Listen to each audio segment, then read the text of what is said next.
अस्सलाम वालेकुम and welcome to Educare. Topic है हमारा corporation tax and before that जो टॉपिक मिस हुए हैं नेशनल इंश्योरेंस कंट्रीब्यूशन और टैक्स एडमिनिस्ट्रेशन, इनके लिंक आपके डिस्क्रिप्शन में मौजूद हैं।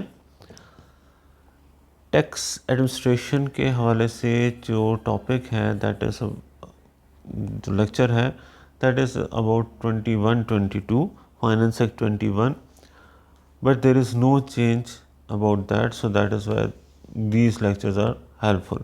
Only you have to change the number of year आपको चेंज करना है 22-23, अदरवाइज आपके पास सेम वही रूल्स अप्लाई हो रहे हैं। तो स्टार्ट करते हैं corporation tax. First of all basis of assessment. Corporation tax जो है असेस किया जाता है कंपनी के टैक्सेबल टोटल प्रॉफिट पे arising in a accounting period. Company का जो भी टोटल टैक्सेबल प्रॉफिट है जो उस अकाउंटिंग पीरियड में अराइज हो रहा है उस पे टैक्स जो है वो असेस किया जाता है। नाउ व्हाट इज मीन में अकाउंटिंग पीरियड या फिर पीरियड ऑफ अकाउंट से उसका क्या फ़र्क है? तो पीरियड ऑफ अकाउंट कहा जाता है एनी पीरियड के जिसके लिए कंपनी अपने अकाउंट्स प्रिपेयर करती है। कंपनी अपने अकाउंट्स यूजली 12 मंथ्स के लिए प्रिपेयर करती है, लेकिन ये पीरियड 12 महीने से ज़्यादा भी हो सकता है और 12 महीने से कम भी हो सकता है। सो एनी पीरियड के जिसके लिए कंपनी अपने अकाउंट्स प्रिपेयर करे। जबकि अकाउंटिंग पीरियड कहते हैं कि period for which charge to corporation tax is made. आप जिस पीरियड के लिए कंपनी के कॉरपोरेशन टैक्स की लायबिलिटी को कंसिडर करते हैं, चार्ज करते हैं, उसे अकाउंटिंग पीरियड कहते हैं। तो लेकिन अकाउंटिंग पीरियड के हवाले से ये है कि ये 12 महीने से ज़्यादा का पीरियड नहीं हो सकता। सो इट मीन्स कि अगर आपके पास पीरियड ऑफ अकाउंट है फ्रॉम 1 जनवरी 2021 टू 30 जून 2022, तो ये पीरियड ऑफ अकाउंट आपका हो गया 18 महीने का। लेकिन जब इसके लिए अकाउंटिंग करनी है कंपनी की, उसके लिए टैक्स चार्ज करना है, तो it should be divided into 2 accounting period. First accounting period होगा आपका 1 जनवरी 21 से लेकर 31 दिसंबर 21 तक, 12 मंथ्स का पीरियड। और बाकी जो रिमेनिंग पीरियड है, ये रिमेनिंग पीरियड आपके पास सेकंड अकाउंटिंग पीरियड कहलाएगा। सो अकाउंटिंग पीरियड कंपनी का कभी भी 12 मंथ से ज़्यादा नहीं हो सकता। तो अगर पीरियड ऑफ अकाउंट आपका ज़्यादा है, 12 मंथ से ग्रेटर है, तो it should be divided into 2 और मोर अकाउंटिंग पीरियड। अकाउंटिंग पीरियड कब स्टार्ट होता है? It is started when company starts trade, या फिर ये उस वक्त स्टार्ट होगा कि जब कंपनी का प्रीवियस अकाउंटिंग पीरियड एंड हो जाए। और अकाउंटिंग पीरियड एंड कब होगा? 12 months after the beginning of accounting period, the end of companies period of account, या फिर डेट व्हेन कंपनी बिगन और सीज ट्रेड, इस डेट को अकाउंटिंग पीरियड एंड हो जाएगा। Now consider XYZ Limited prepare accounts for the 12 months to 31st अगस्त। तो इसका accounting period क्या होगा? तो इट इज़ क्वाइट सिंपल कि आपके पास 12 मंथ्स का पीरियड है, एंड हो रहा है 31 अगस्त को। तो ये पीरियड स्टार्ट कब होगा? ये पिछले साल 1 सितंबर को पीरियड स्टार्ट होगा और एंड हो रहा है इस साल 31 अगस्त। So this is said to be the accounting period for this company.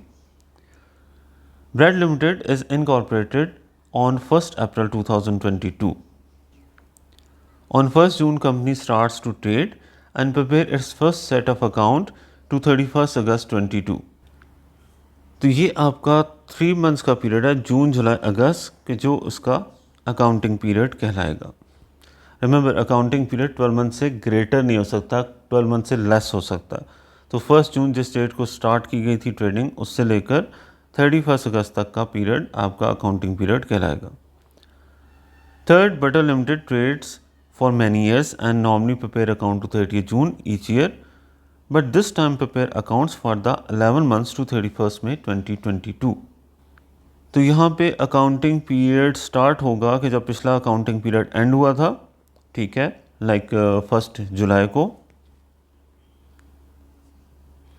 And 1 जुलाई से लेकर 31 May of next year, this is said to be the accounting period for Butter Company. Now, what if Butter Company prepare accounts for the 17 months to 30th November 2022? Means कि company ने previous accounting period जब period of account and हुआ था और नया accounting period start हुआ तो वो डेट थी 1 जुलाई 21, वहाँ से लेकर 30 नवंबर 22 तक का कंपनी ने पीरियड ऑफ अकाउंट का बुक्स मेंटेन की। तो इस पीरियड का, चूँकि पीरियड ऑफ अकाउंट की बात कर रहे हैं तो ये 12 मंथ से ग्रेटर है, तो it should be divided into 2 accounting period. First accounting period start होगा 1 जुलाई 21 से और एंड होगा 30 जून 22 को, और सेकंड पीरियड स्टार्ट होगा 1 जुलाई 22 और एंड होगा 30 नवंबर 22।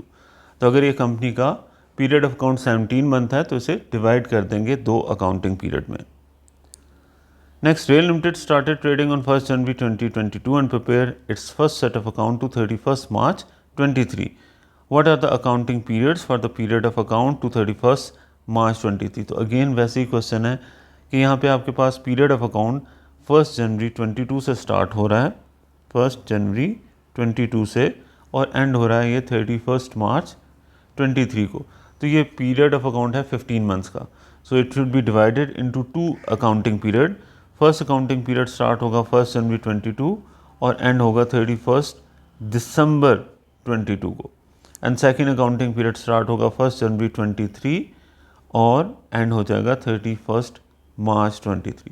तो रिमेंबर एक fact that period of account आपके पास 12 महीने से ज़्यादा हो सकता है कंपनी का, यानी वो पीरियड के जिसके लिए कंपनी अपनी अकाउंटिंग कर रही है वो 12 मंथ से ग्रेटर हो सकता है, 12 मंथ से लेसर भी हो सकता है। लेकिन अगर ये 12 मंथ से ग्रेटर होता है तो फिर अकाउंटिंग पीरियड आपके पास 2 होंगे। इसमें अकाउंटिंग पीरियड कहते हैं उस पीरियड को कि जिस पीरियड के लिए कंपनी की टैक्स लायबिलिटी कंसिडर की जाती है, टैक्स लायबिलिटी चार्ज की जाती है।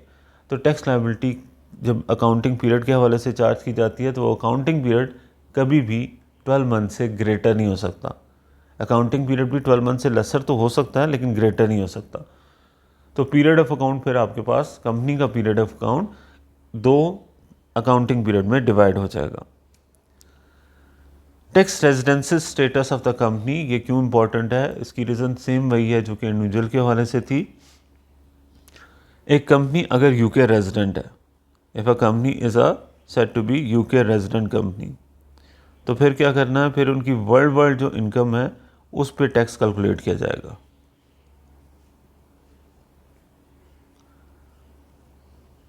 और अगर ये यूके रेजिडेंट कंपनी नहीं है तो इनका सिर्फ उसी इनकम पे टैक्स कैलकुलेट किया जाएगा जो यूके में जनरेट की गई है।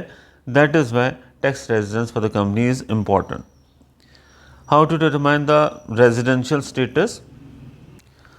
पहली बात है कि कंपनी जो यूके में रेजिडेंट कंसिडर की जाती है वो कौन सी कंपनी है, जो इनकॉर्पोरेट यूके में हुई हो, या फिर इनकॉर्पोरेट चाहे अल्सवेयर कहीं पे भी हुई है लेकिन it is control centrally manage and controlled in UK. अगर आपके पास वो कंपनी यूके से बाहर भी इनकॉर्पोरेट हुई है लेकिन यूके में ही वो कंट्रोल और मैनेज की जा रही है, then it is said to be resident company. Like for example, जब आपके पास फर्स्ट पॉइंट है X Limited is incorporated in UK, तो ये फर्स्ट लाइन से ही जाहिर है कि ये कंपनी यूके में इनकॉर्पोरेट हुई है, तो ये कंपनी यूके रेजिडेंस है। Second, Y Limited is incorporated overseas. The director hold frequent board meeting in the UK, which is where the directors are based. तो यहाँ पे it appears that probably ये कंपनी जो है वो UK रेजिडेंट है। हम 100% नहीं कह सकते लेकिन it appears that के डायरेक्टर्स जो कि ज़्यादातर बोर्ड मीटिंग जो है फ्रिक्वेंट बोर्ड मीटिंग UK में रख रहे हैं, तो इट मीन्स के बिजनेस जो है वो UK से ही सेंट्रली मैनेज और कंट्रोल किया जाता है। तो probably this company is said to be UK resident. While in third case, Z Limited is incorporated overseas, बाहर overseas में incorporate हुई है. The director hold meeting overseas, but have quarterly meeting in UK because this is where the non-executive directors are based. Explain for each company. अब इसमें हमारे पास ये company बाहर ही incorporate हुई है, ज़्यादातर इनकी मीटिंग्स भी बाहर हो रही हैं, कुछ मीटिंग्स क्वार्टरली मीटिंग इनकी UK में होती हैं क्योंकि यहाँ पे इनके नॉन एग्जीक्यूटिव डायरेक्टर रहते हैं। So it appears that company का मेजर बिजनेस भी जो है वो ओवरसीज़ में ही मैनेज और कंट्रोल हो रहा है, तो this company is said to be not resident company और probably not resident company for in accordance with UK rule. इसी तरह Milly limited is incorporated in France, France में इनकॉर्पोरेट हुई है but holds all of its board meeting in Germany, और सारी meeting भी Germany में हो रही है। इनकॉर्पोरेट भी बाहर हुई है, मीटिंग भी बाहर हो रही है, तो इट मीन्स कि this company is not said to be resident. Marble Limited is incorporated in Italy but hold its monthly board meeting in London. Other in-time board meetings are held in Italy, where some of the directors are based. Most of the directors are based in UK. So कह सकते हैं it might be possible कि आपके पास monthly meetings क्योंकि London में हो रही हैं, तो हम कह सकते हैं कि ये बिजनेस सेंट्रली कंट्रोल और मैनेज यूके में हो रहा है। Lamb Limited is incorporated in UK, तो यहाँ पे बात ही ख़त्म है, इनकॉर्पोरेट यूके में हुई है तो ये यूके रेजिडेंट है। नो कंपनी के हवाले से जब हमने कंपनी को टैक्स करना है तो उसके टैक्सेबल टोटल प्रॉफिट पे टैक्स किया जाएगा। What is mean by taxable total profit? It is said to be total profit from all sources, total profit from all sources, जितने भी सोर्सेज हैं, जितनी भी टाइप्स की इनकम है, प्रॉपर्टी इनकम, सेविंग इनकम, सब, less QCD. Less QCD, QCD stand for qualified charitable donation. Format कुछ इस तरह से है कंपनी के हवाले से कि आपके पास टैक्स एडजस्टेड ट्रेडिंग प्रॉफिट में इंटरेस्ट इनकम ऐड कर देंगे, प्रॉपर्टी इनकम ऐड कर देंगे, मिसलिनियस इनकम आपके पास कोई है तो वो ऐड कर देंगे, चार्जेबल गेन मींस कि वो गेन कैपिटल गेन के जिस पे टैक्स चार्ज होना है अकॉर्डिंग टू रूल्स वो भी ऐड कर दिया जाएगा। ये अब आपके पास आ जाएगा टोटल प्रॉफिट, और टोटल प्रॉफिट में से QCD qualifying charitable donation less कर देंगे, then you will get the figure of taxable total profit. That is how you have to calculate the taxable total profit in the tax adjusted trading profit. Remember individual के हवाले से आपके पास tax adjusted trading profit कैसे आता है कि accounting profit में एडजस्टमेंट की जाती हैं, वो एक्सपेंस के जिन्हें अकाउंटिंग के लिहाज से एक्सपेंस समझा जाता है और टैक्स अथॉरिटीज़ उन्हें नहीं मानती, उन्हें ऐड बैक कर दिया जाता है। सो दैट इज़ वाई आपके पास टैक्स एडजस्टेड ट्रेडिंग प्रॉफिट जब आपको पता चल जाए तो उसमें ये सारे सोर्सेज से इनकम जो है वो एडअप कर ली जाएगी, तो टोटल प्रॉफिट आएगा। इस टोटल प्रॉफिट में से क्यूसीडी लेस कर दिया जाए, then you will get taxable total profit. Next question, Westmoreland Limited has the following income and outgoing for the year ending 31 March 2023। Tax adjusted trading profit आपको given है 14,50,000, property income, interest receivable, chargeable gains, dividend from UK company. अच्छा, dividend के हवाले से एक बात रह गई थी कि डिविडेंड चाहे आपने यूके कंपनी से रिसीव किया हो या ओवरसीज़ कंपनी से रिसीव किया हो, वो एग्जाम्प्ट है। इट मीन्स कि वो आपके पास टोटल प्रॉफिट में शामिल नहीं किया जाता। So dividend is exempt. Qualifying charitable donation, so it is to be deducted in order to calculate the taxable total profit। तो tax adjusted trading profit find out करने के लिए 14,50,000 plus property income plus interest receivable plus chargeable gain, तो ये total amount आ जाती है 15,40,000। इस 15,40,000 में से 5,000 का क्वालिफाइंग चैरिटेबल डोनेशन माइनस कर देंगे and you will get the figure of 15,35,000, और ये फिगर आ जाएगी आपके पास टैक्सेबल टोटल प्रॉफिट की। डिविडेंड को इग्नोर कर देना बिकॉज इट इज़ एग्जाम्प्ट।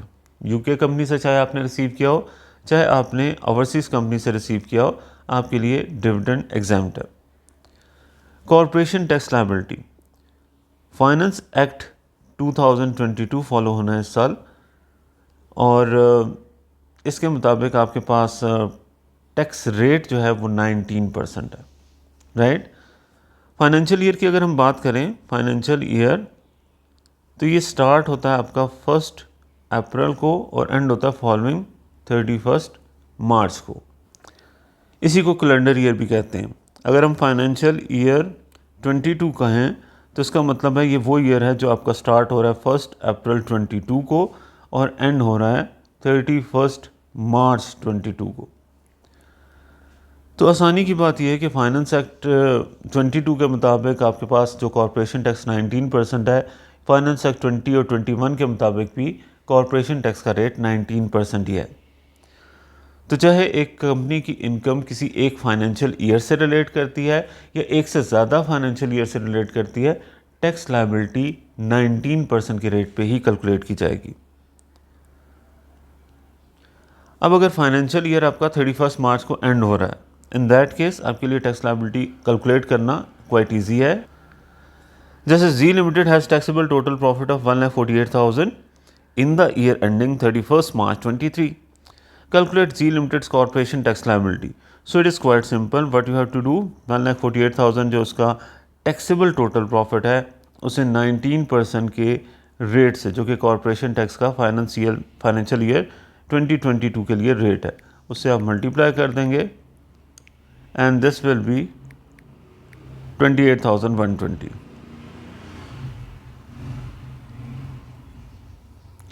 ये आपके पास आ जाएगी टैक्स लायबिलिटी।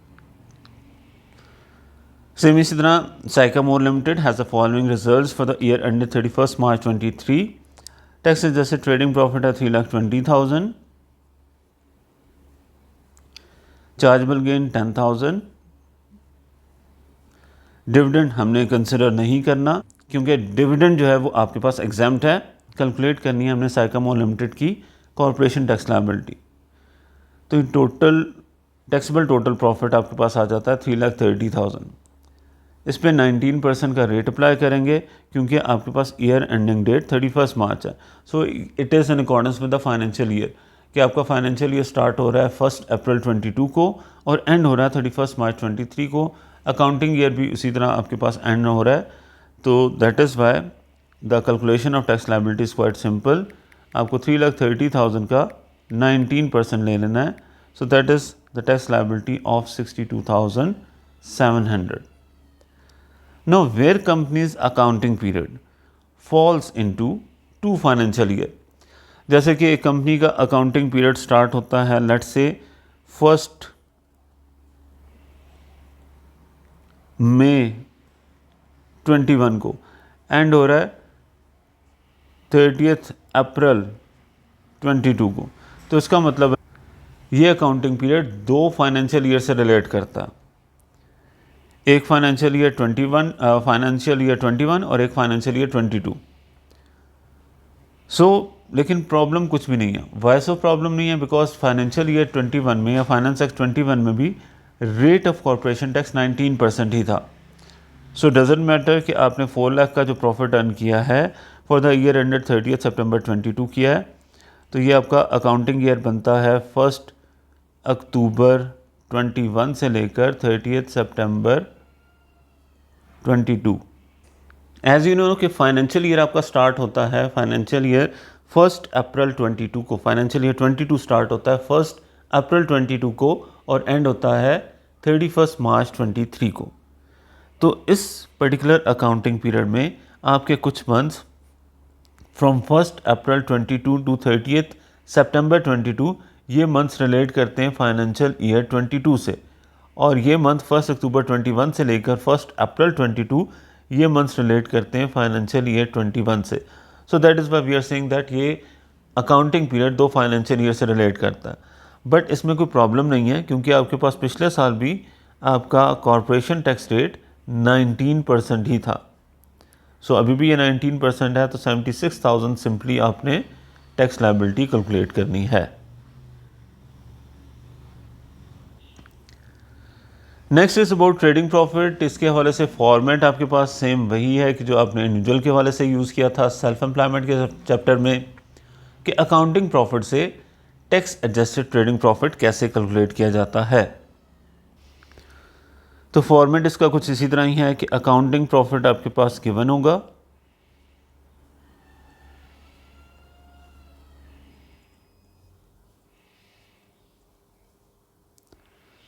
उसमें आप एडजस्टमेंट करेंगे डिसअलाउ एक्सपेंडिचर, यानी वो एक्सपेंडिचर कि जिन्हें टैक्स अथॉरिटीज़ कंसिडर नहीं करती एक्सपेंडिचर, उन्हें ऐड बैक कर दिया जाएगा, राइट। एंड वो एक्सपेंसेस कि जिन्हें टैक्स अथॉरिटीज़ एक्सपेंस मानती हैं और अकाउंटिंग के लिहाज से एक्सपेंस नहीं कंसिडर किया जाता, वो एक्सपेंसेस लेस कर दिए जाएंगे।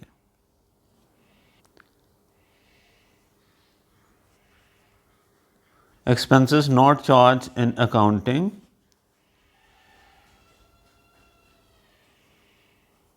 but are allowable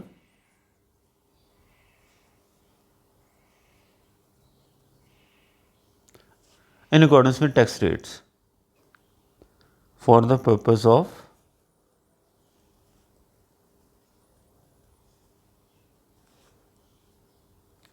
taxation. तो उसी तरह आपके पास वो इनकम के जिससे टैक्स अथॉरिटीज़ नहीं मानती वो लेस कर देंगे, और वो इनकम के जिससे टैक्स अथॉरिटीज़ इनकम कंसिडर करती हैं और अकाउंटिंग में इनकम कंसिडर नहीं किया गया वो ऐड कर दी जाएगी। अब इसमें हमारे पास मेन एडजस्टमेंट जो हमने सेल्फ एम्प्लॉयमेंट के चैप्टर में इंडिविजुअल के हवाले से कंसिडर की थी वही है, disallow entertainment except for entertaining staff, disallow expenditure on capital item, adjust for leased high emission cars, adjust for gift to customer, remember gift to customer food item नहीं हो तो तब भी वो अलाउ किया जाता है, उसकी प्राइस भी 50 से कम हो, और थर्ड कंडीशन क्या थी कि वाज़िया जगह पे कंपनी की एडवर्टाइजमेंट मौजूद हो। डिसअलाउ डिप्रिसिएशन, अकाउंटिंग डिप्रिसिएशन हमेशा डिसअलाउ कर दी जाती है। Adjust for profit and losses on disposal of capital item, add back charitable donation, कोई भी चैरिटेबल डोनेशन है उसे ऐड कर दें unless small and local, small and local होने का मतलब है that is allowable. Adjust for non trading income, और नॉन ट्रेडिंग इनकम जो भी है उससे भी एडजस्ट करें। अब हम नेक्स्ट पार्ट में इसको कंसिडर करेंगे कि डिफरेंस रिलेटेड टू कंपनीज, यानी इंडिविजुअल के हवाले से जो आप कैलकुलेशन करते थे टैक्स एडजस्टेड ट्रेडिंग प्रॉफिट की, और कंपनीज के हवाले से जो कैलकुलेशन की जानी है उसमें कुछ डिफरेंस हैं। उन डिफरेंस को हम नेक्स्ट पार्ट ऑफ लेक्चर में कंसिडर करते हैं।